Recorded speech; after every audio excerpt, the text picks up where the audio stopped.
In this video, I'll be providing 10 tips and tricks for Lorwyn Eclipsed draft to help you find more success in your events.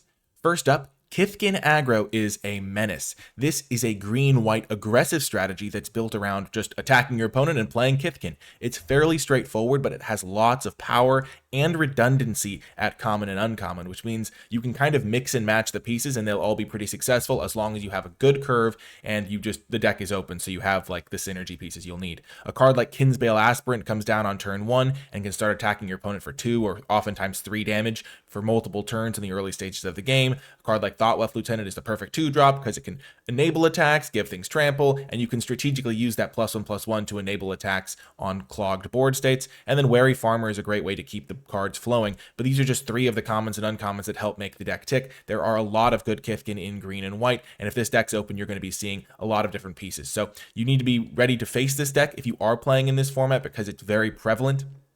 And I would recommend having cheap interactive spells because oftentimes a thing like Kinsbale Aspirant or Thoughtweft Lieutenant gives buffs to your opponent's creatures on their turn, which makes it hard to block them. So using removal to deal with these things can be a little bit more effective. Next up, goblins can be pretty finicky. So we just talked about a strategy that's quite good. Goblins, if you see those cards early, it's a little bit harder to build. You can just look a card like Mudbutton Curse Tosser. It's a 1-mana 2/1, but it can't block, which limits its like flexibility. And when it dies, you can destroy a creature. So you can kill it off using like some blight counters, which is a synergy in this set. It can do some stuff, but when you compare that to the Kinsbane Aspirant we saw from Kithkin, you can just see kind of how this one's a lot harder to use effectively because one of them's like a 2/1 that can attack for 3 a lot of the time. This is the 2/1 that can't even block and just limits its usability. Card like Boggart Cursecrafter. Again, 2/3 Death Touch is great, but you need your creatures to die to fuel this, and it's just a little bit harder to use than other similar cards, which just care about you like playing creatures. Chaos Spewer. This is like a card that you oftentimes won't even want to play because you just don't want this effect. You would rather play other 3-drops, but it's just like when you see these goblin cards, they're a lot harder to use than the similar cards in other archetypes, and so you should only really be drafting this deck if it's wide open and if you feel comfortable playing these kind of finicky decks that need a lot of different like moving pieces. Just as one last example, a card like Reluctant Downguard is something that Kithkin gains access to. It comes into play with 2 -1/-1 counters on it, and when another creature you control enters, it grows. It loses a -1/-1 counter. So that's like, okay, it's going to be a 3-mana 2/2 to start, but it's going to quickly become a 4/4 and be a card that you're happy to have. A card like Heirloom Auntie, on the other hand, needs your creatures to die to remove those -1/-1 counters. And sure, you get that Surveil, so that's a little bit of an extra advantage, but having your creatures die is going to be a lot harder for you to voluntarily trigger, and it's harder to go like Heirloom Auntie and then on the following turn immediately attack them with a 3/3 or a 4/4, whereas with Reluctant Downguard, you play this, turn 4 you untap, play a land, play 2 2-drops, all of a sudden you're hitting them with a 4/4. It's just like these sorts of decks, Goblins is a lot harder to draft. It's a lot less like intrinsically doing like very straightforward things, and so be careful drafting goblins if you're feeling a little bit less comfortable doing these finicky things, and unless the archetype is for sure open, because you don't want to be fighting other people for these pieces. Next up, Convoke is a very powerful mechanic in Lorwyn Eclipsed. It's often found on merfolk cards like Wander, Wine, Farewell. This card is absolutely messed up. It feels very hard to beat this card when your opponent convokes this out. It's 5 blue, and it's got Convoke, so your creatures can help cast this spell. So even though it looks like it might cost 7, you might be like, oh, you don't want to play 7 drops in limited. This thing's often going to be cast for 5, 4, sometimes even less mana.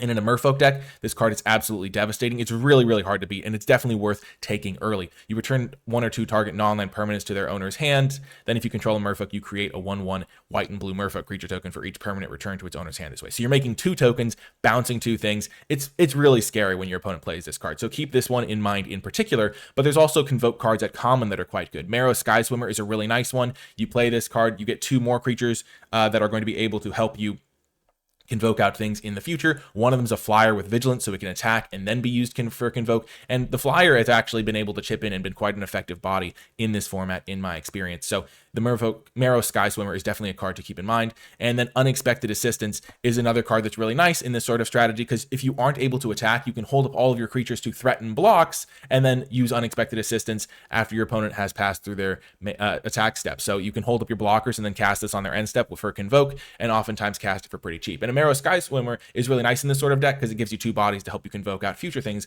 like Unexpected Assistance. So Really nice cards there. And then some enablers you're going to be looking for. Silvergill Mentor is really good for enabling Convoke. A lot of the Convoke cards are going to fit into a blue-white Merfolk shell, and so Silvergill Mentor comes down on turn 2, makes 2 bodies that you can then use to basically tap for mana when you're convoking things. And then don't sleep on a card like Gold Meadow Nomad in this deck. It's a common, so you can see these coming around the table, and it's a 1-drop. So if you go like 1-drop into 2-drop, on turn 3 you can convoke out a 5-mana spell, and sometimes that's worth doing if you have enough 5-mana spells or you have enough convoke things, and the Gold Meadow Nomad can help get your curve rolling. It does other things as well. But yeah, keep in mind these enablers, because when you're able to curve out, get a couple bodies into play, you can really start doing powerful things way ahead of schedule. On the same note of the Kithkin we just talked about, off types can still be great in Kindred decks. So if you're playing a Merfolk deck, maybe you'll throw a couple Kithkin in there. If you're playing an Elementals deck, maybe you'll throw a couple of Merfolk in there. These cards aren't just only good in one home. So for example, a card like Wanderbrine Trapper, it's a 1-mana 2/1 Merfolk Scout. So you're like, oh, this goes in my Merfolk deck. And sure, it's great in your Merfolk deck where you have some cards that care about getting tapped. So your Wanderbrine Trapper is getting some upside from tapping things, but it's also a 1-mana 2/1. You'll play this in any deck that like wants creatures, which is every deck. You play your 2/1, it blocks really well, it attacks really well, it has upside in the late game because of its ability. It's just a great card. So don't be fooled by thinking, oh, it's only going good in Merfolk. Similarly, Rhymekin Recluse.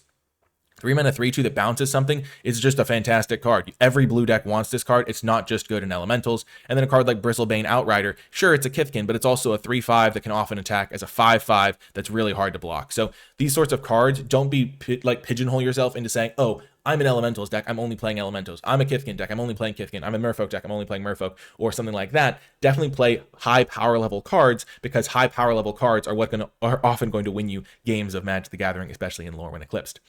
Next, non-kindred archetypes can work. So we've talked about some of these decks. We've talked about Kithkins and Merfolks and a little bit about Goblins, but non-kindred archetypes can also work. The two main ones are -1/-1 counters decks and multicolor decks. These are the two ones that I have had the most success with when I've been playing. These off-kindred decks, specifically the multicolor deck, is pretty interesting and fun to play. A card like Reaping Willow goes into a -1/-1 counters deck like black-white. There's also like a red-white deck that kind of has a minor -1/-1 counters theme, though red-white is more of just an aggro deck, and of course you can play that as well.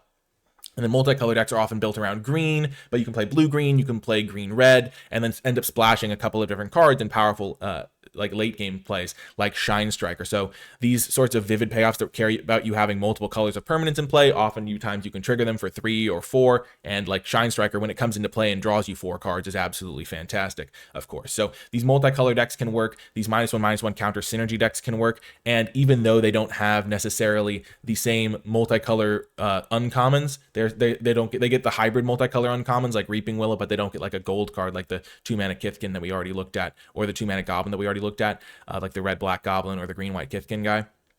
The fact that they don't have those might make it seem like, oh, I shouldn't be drafting these decks, but they're definitely supported and they can definitely be very powerful. On the topic of the -1/-1 counters deck, look for ways to use Blight as an advantage. This applies to that deck, but also just to Blight in general. Blight is a key piece, like a key mechanic in this set, and there are lots of ways to make it into an advantage instead of a downside. So if you have a card like Moonlit Lamenter in play that can remove remove a counter from it to draw a card, you can use that combined with something like Spiral into Solitude. So all of a sudden, when you blight one onto your Moonlit Lamenter, and your Spiral into Solitude was a kill spell that replaced itself by drawing you an extra card. So that's like a really powerful synergy. So you've turned that -1/-1 counter into an advantage. Another type of synergy you can do this with is something like Wretched Wretch, which is a 4/2, but when it dies, if it had a -1/-1 counter on it, you return it to the battlefield under its owner's control, and it loses all abilities. And then you have something like Dream Seizure. So you play your Wretched Wretch, then you play Dream Seizure, put a -1/-1 counter on your Wretched Wretch, so that then when the Wretched Wretch dies, it'll come back into play. So Wretched Wretch really wants to have that counter on it. So blighting one onto it is actually an upside. So keep these sorts of synergies in mind, especially with your drafting the -1/-1 counter deck.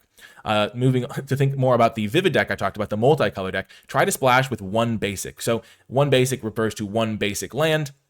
So if you have, say, a green-red deck that wants to splash a black card, you can play like Evolving Wilds, a Changeling Wayfinder, and then one Swamp, and all of a sudden you have 3 black sources in your deck, but only had to invest like 1 Swamp, which is really, really powerful because you still need to be able to cast your main colors of spells, your green and red spells in this case, for your green and red deck, but you want to be able to splash a powerful late-game black card. So if you have like 1 Evolving Wilds, 2 Changeling Wayfinders, all of a sudden you have 4 black sources, you're pretty easily splashing your card. You want to aim for 3 splash sources to splash most cards. Oftentimes you'll want as many as possible though, so getting up to a fourth source is really nice. And when you're splashing, you have to be careful to make sure you're splashing cards that are good in the late game, because you won't always have that mana, but you do want to try to splash with one basic if you can.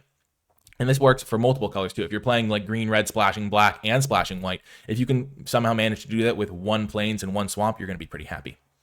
Next, incidental life gain is a key ingredient for slow decks. So again, with this multicolor deck, it's especially important there. Having life gain is really nice because sometimes the fast decks are getting out to these starts that are really hard to block in the early game, so they can get a lot of damage in quickly, and being able to stabilize so you don't just die to a random flyer is really, really nice. So cards like Liminal Hold, which enters and you gain 2 life, that's pretty nice. Pummeler for hire, absolutely fantastic. It enters, you're pretty much always going to gain 4 life because it's hard for them to kill this with the trigger on the stack. That's just a really powerful top-end card for these decks to look for. So if you have a couple Pummelers for hire, you can feel a little bit more confident going into the late game because you have such a powerful stabilization tool. Similarly, a card like Luminalis, if you're playing the multicolor deck, it might not be as good on turn 4 because you might only have like 1 or 2 colors worth of permanents, but in the late game when you draw this card and you gain like 3 or 4 life, that's going to really put a damper in your opponent's plans to finish you off. So these sorts of cards are really nice, and one of the best ways to make sure you can get to these late game scenarios against these faster decks. Next up are the commonly played combat tricks. If your opponent makes a suspicious attack, like attacks their 2/2 into your 3/3, these are the cards that should come to mind. For starters, these are all of the combat tricks at common and uncommon in the set. So if you want to remember all of these, that's definitely a strong thing to do, because now you'll know, okay, my opponent's making this suspicious attack. What are their options? What mana do they have available? What could they have? What do I think they have? And then you can make your plays accordingly. However, I've played this format a lot, and not all of these cards are commonly played, so there is some sort of priority to this. It's not like, oh, my opponent has 2 mana available, they could be playing both of these cards with equal probabilities. I would say these are the most commonly played combat tricks. The white combat tricks just aren't particularly good in this set. Riverguard's Reflexes costing 2 mana is a pretty big deal for a non-permanent buff, and like you don't really want to be casting it on defense to make use of the untap mode, though just that one has been played a couple times against me, but Appeal to Erdu I've never seen anyone cast. Aqueduct's Defenses, however, is a really nice combat trick because it gives a permanent buff. So if you win a combat, like you attack your 2/2 into their 3/3, you play Aqueduct's Defenses to win the combat, your 2/2 is now a 3/4, so that's pretty good, and the fact that it can give hexproof gives it some extra flexibility. Glamour Gifter I haven't seen do anything. I've never seen anybody cast this card, and I've played quite a few drafts at this point. Blue just isn't really attacking that much, and also it's not even always a great combat trick because sometimes you don't really have like a creature that it's a good lineup with. Like you have like a 3/3 creature that you're attacking with, and so you give it like +1/+1 with the Glamour Gifter. So I haven't seen that card do a ton. Similarly, Reckless Ransacking has been cast like maybe a couple times in my experience, but it's not really a card you have to worry about frequently. Scarblade's Malice, however, much more commonly played. It gives a creature Death Touch and Lifelink. So usually it's just going to be like, okay, my 1/1 trades with your big creature. So if they attack up like a bunch of small creatures into your big creatures and they have like black mana available, that's one that can definitely come to mind. Barbed Bloodletter, again, haven't seen this cast very frequently. It's just the fact that it's just +1/+2 and moving the equipment around is relatively expensive. It's like the sort of card that looks similar to Aqueduct's Defenses, but just hasn't really been like commonly used in my experience. Could also be the fact that a lot of the aggressive decks are based around like white-blue Merfolk or green-white Kithkin, and the black-red Goblins deck hasn't been as effective, so Barbed Bloodletter hasn't been a card that has been as much of a factor. But the green combat tricks certainly have been. Gilt Leaf's Embrace, pretty reasonable combat trick. At 3 mana, it's a bit expensive, but it does give that permanent buff, and giving Trample is pretty nice and indestructible for the turn. So again, it can sometimes protect from removal spells, but generally this is going to be used like they attack their 3/3 in, you block it with your 4/4, they Gilt Leaf's Embrace it. And because it costs 3 mana, it's one that's important to be able to play around sometimes, because if you think your opponent has this, then you can sometimes blow them out. If they tap 3 mana for this, you kill their creature in response, something like that. And then green has 2 uncommon combat tricks that are very frequently played. Whenever your opponent has these cards, they're often going to make them their way into the deck. Blossoming Defense is great. Giving something hexproof for 1 mana can be a great way to like protect against removal, and +2/+2 for 1 mana is totally solid. And then Thought Weft Charge, it often is going to replace itself and be +3/+3. So draw a card, +3/+3, definitely a card to be afraid of, especially if your opponent plays a creature pre-combat when they wouldn't normally, then Thought Weft Charge should definitely come to mind. Next up, be careful of multiple hybrid mana pips. So hybrid mana is a card you found on a card like Feisty Spikeling. So it's 1 and then red-white hybrid mana, which means you can play it for either red or white mana, and it's a 2/1, it's a changeling. During your turn, it has first strike. So Feisty Spikeling, because it has this hybrid mana in its cost, can fit into your red decks, or your white decks, or your red-white decks. It's very flexible in this way, and so hybrid mana in general gives you a lot of options because it can be fit into multiple decks.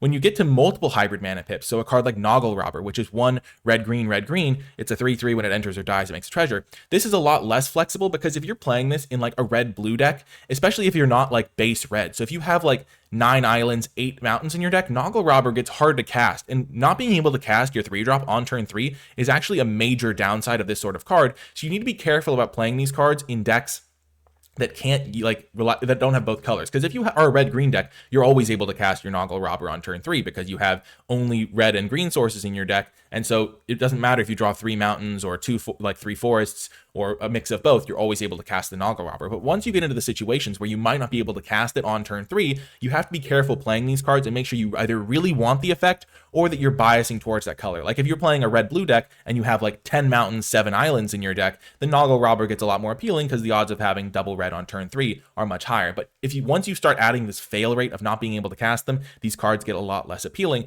And once you start getting to the triple hybrid mana cards, like an Eclipsed Elf, which is red, black, not red, black, green, black, green, black, green, these sorts of cards are generally not ones that you want to be playing outside of a deck that's either like green black or like mono black or mono green, because not being able to cast this card's not going to be able to be cast for quite some time. If you're like a red black deck, you're not only going to not really get a ton of benefit necessarily from the Eclipsed Elf, though you might have some elves and you might be able to get some swamps, things like that. It could still be like a card that you would want to put in your deck if it was easy to cast, but you're not going to necessarily be able to cast it until like turn 5 or 6 because getting to triple black is just so tricky in your deck. Whereas in a black-green deck, it's very easy to get to triple black-green hybrid mana because you just get any combination of 3 lands. And so these sorts of cards are ones that you often don't want to play. So don't get fooled by the hybrid mana thinking, oh, they can go into any deck. The more hybrid mana pips you add, the harder it gets to cast these cards. Anyway, that's going to do it for this video. Thank you so much for watching. If you made it to the end, leave hashtag 10tips in the comments section down below. I hope you enjoyed it, and I'll talk to you next time.